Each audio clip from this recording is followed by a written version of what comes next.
Hi guys! So ngayon, tayo po ay gagawa ng champorado. Yes, yan po ang ating magiging merienda ngayon.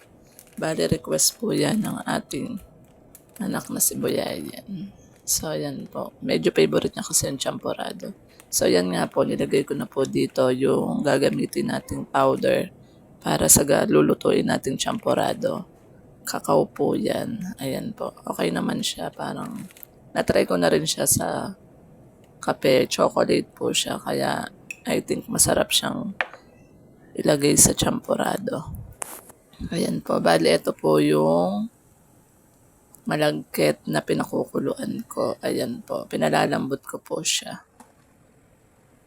So, ayan. Lagyan ko po ng tubig ang ating powder mix. Ayan po. Nilagyan ko po siya ng tubig para matunaw pong mabuti yung powder.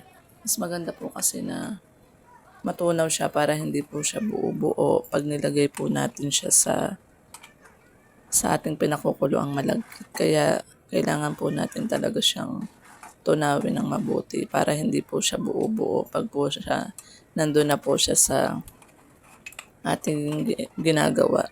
Ayan po. Kailangan so guys, ayan, nag-additional po ako dyan ng asukal.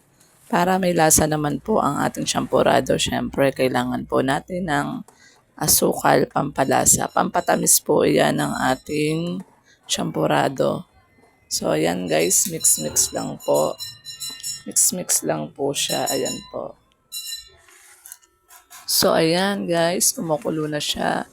Malapit na siyang maluto. Ayan, meron na po tayong memeryendahin ngayon.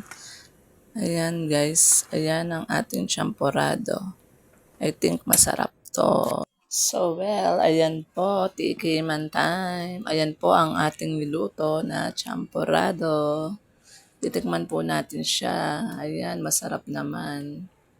Parang ito yata ang natikman kong the best champorado. Yes, syempre akong nagluto kaya masarap. So guys, gawin nyo na rin po ito. Very easy lang, murang-mura. Mura lang po ang ating budget para dito. Busog ka na. Mura na, busog ka pa, di ba? Gawin nyo na rin po ito, guys. Ayan po, napakasimpleng lutuin lang. Ito yata ang pinakasimpleng niluto ko at pinaka murang-murang budget na nagastos ko. Wala pa yata siyang 150, mga ano lang, mga 130. Joke. Basta mura lang po ang ating nagastos dyan. Kaya try nyo na guys. Talagang masarap. Bye guys!